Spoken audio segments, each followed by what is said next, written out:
ಈಗ ಇಂದಿನ ಪತ್ರಿಕೆಗಳ ಎಣುಕು ನೋಟ.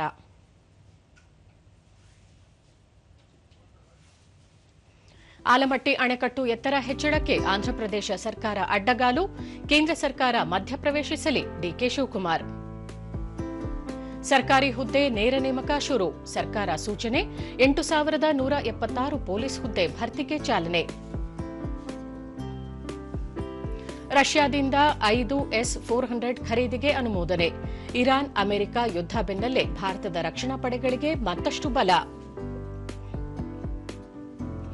ರಾಜ್ಯದಲ್ಲಿ ಇವಿ ಉದ್ಯಮಕ್ಕೆ ಉತ್ತೇಜನ, ಸಂಶೋಧನೆ, ಉತ್ಪಾದನೆ, ಉದ್ಯೋಗ ಸೂತ್ರದಡಿ ಉದ್ಯಮಿಗಳ ಜೊತೆ ಕೇಂದ್ರ ಸಚಿವ ಕುಮಾರಸ್ವಾಮಿ ಚರ್ಚೆ. ಟಿ20 ವಿಶ್ವಕಪ್ ಕ್ರಿಕೆಟ್, ಭಾರತ ಇಂಗ್ಲೆಂಡ್ ಸೆಮಿಫೈನಲ್, ವಾಂಖೆಡೆಯಲ್ಲಿ ಫೈಟ್, ಸತತ 2ನೇ ಬಾರಿ ಪ್ರಶಸ್ತಿ ಸುತ್ತಿಗೇರುವ ತವಕದಲ್ಲಿ ಸೂರ್ಯಕುಮಾರ್ ಪಡೆ. ಇವು ಇಂದಿನ ಪತ್ರಿಕೆಗಳ ಪ್ರಮುಖ ಸುದ್ದಿ. ಉಳಿದಂತೆ ಜನಸ್ನೇಹಿ ಪೊಲೀಸ್ ವ್ಯವಸ್ಥೆ ನಿರ್ಮಾಣಕ್ಕೆ ಸಂಕಲ್ಪ, ಪ್ರೆಸ್ ಕ್ಲಬ್ನಲ್ಲಿ ಆಯೋಜಿಸಿದ್ದ ಮಾಧ್ಯಮ ಸಂವಾದ ಕಾರ್ಯಕ್ರಮದಲ್ಲಿ ಎಂಎ ಸಲೀಂ.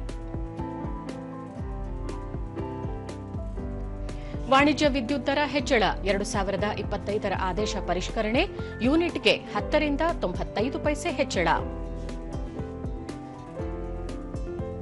ಭಾರತದ ಕೈಗಾರಿಕೆಗಳಿಗೆ ಅನಿಲ ಬಿಕ್ಕಟ್ಟು, ಮಧ್ಯಪ್ರಾಚ್ಯ ಸಂಘರ್ಷದ ನಡುವೆ ಕತಾರ್ನಿಂದ ಎಲ್ಎನ್ಜಿ ಉತ್ಪಾದನೆ ಸ್ಥಗಿತ, ಪೂರೈಕೆಯಲ್ಲಿ 40% ಕಡಿತ.